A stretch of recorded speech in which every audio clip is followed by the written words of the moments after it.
Hey parents, I want to give you a quick how-to video on using the TouchChat app. Certainly if you have any questions, please email me or get in touch, give me a call, but this will go over some of the most used pages on TouchChat. So all of the homepage will look like this on your child's device. I apologize for the glare here. On every page but the home page, so let me go to groups here. In order to get back home, you'll see this yellow house button, and that will take you always back to your home page.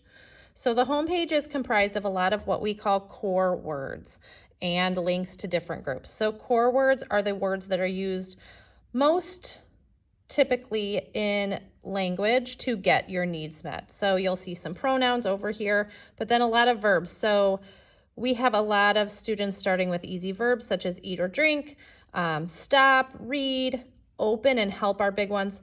I would say go, help, and open are ones that we really use a lot at the beginning to teach how valuable using this device can be to get your needs met and get across what you want. More is another one that is frequently used. The colors button will take you to a colors page, which is another one that the kids really seem to enjoy a lot when we're talking about different things, especially at the preschool level. I'm going to go back home and show you a few more different groups that will be useful for you. I apologize, I'm going to flip this around and hopefully not have the glare. So up here at the top, you will see different groups buttons. The actual groups button will link you to a lot of different categories, and within each of these categories, you will find more vocabulary. So for some of our friends who love vehicles, they will learn to go to groups, then vehicles, and they can find something fun like talking about a fire engine. Then fire engine. It will speak for you. So whatever word is going to speak is going to go up in this bar, and you can also create a sentence and then touch fire this engine, and it will speak again. In order for that to go away, you can either use this black X to go one word at a time, or just hit the clear button located on each page, and that will take the whole message out. I'm going to go back home, and I'm going to show you a few more things. So if you're looking for a place, there's a places button, and it will link you to a lot of different places. On the pages that have more vocabulary, you'll see this blue arrow, and that will just take you to the next page with additional vocabulary within that grouping. I'm going to go back home. Actions is another one. If these common actions are not what you were looking for, you have every action you can think of. You can also search them in actions A to Z. This is not something that a lot of our preschool children are able to do yet, but if you want to, you can model how you go to, I'm thinking jump. I can pick a J, and then I'm going to find words that start with that are actions, and here's my word, jump. Jump. Then we can clear. We're back at the home screen.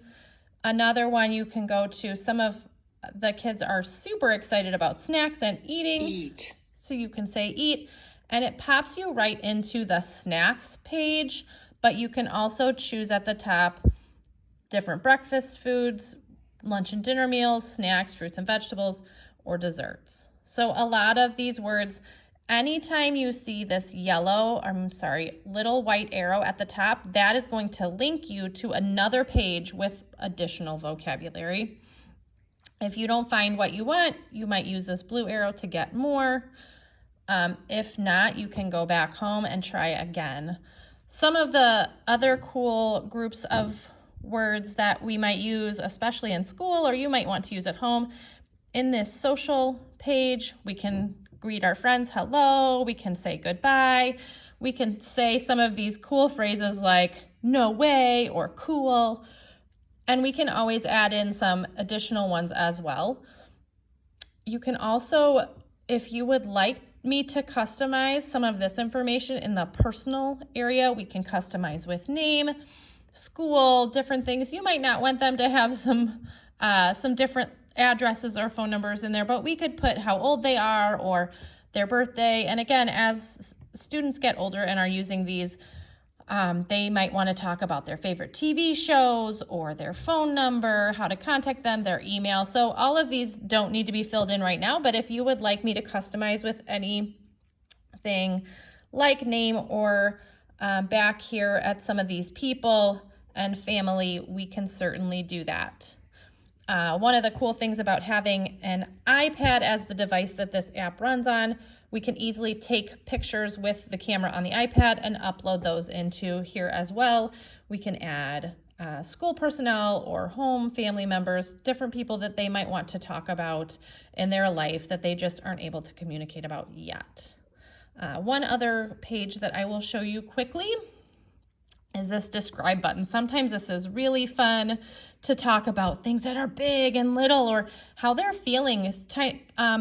A lot of times little kids in general have a hard time talking about how they're feeling and why they're acting a certain way, but you can talk about how something might make them feel happy.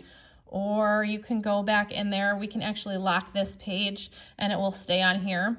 And we can talk about something that might make you angry. If they're feeling angry and acting out, sometimes we will model that. And then they have a way to say, I'm angry. I don't want to do that right now, instead of just falling on the floor. So this kind of device is not going to be something that they're able to use right away, but can really be powerful for knowing that they're understood and can talk about things that they love or how they're feeling or where they're going to go, and really empowers little kids and adults alike use these to communicate their wants and needs and all the cool things that other kids and adults and children can say, just in a different way. So we incorporate the use of this into the classroom, and hopefully you guys will be excited about using it at home.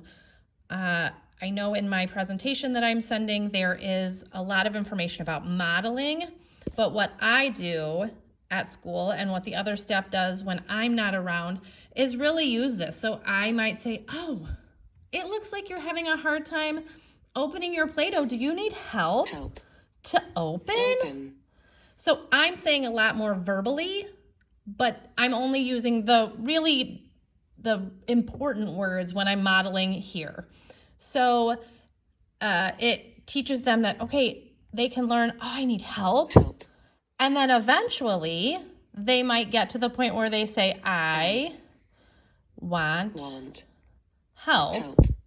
But it's not necessarily that important that they make that whole sentence, right? If they can just say help and get across the point that they need help and they're empowered to do that, that is wonderful.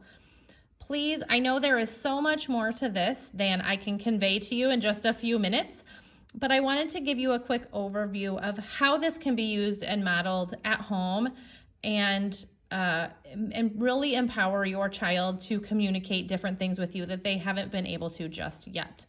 Please contact me if you have any questions, and I'm happy to set up a call or a meeting where we can go over additional information.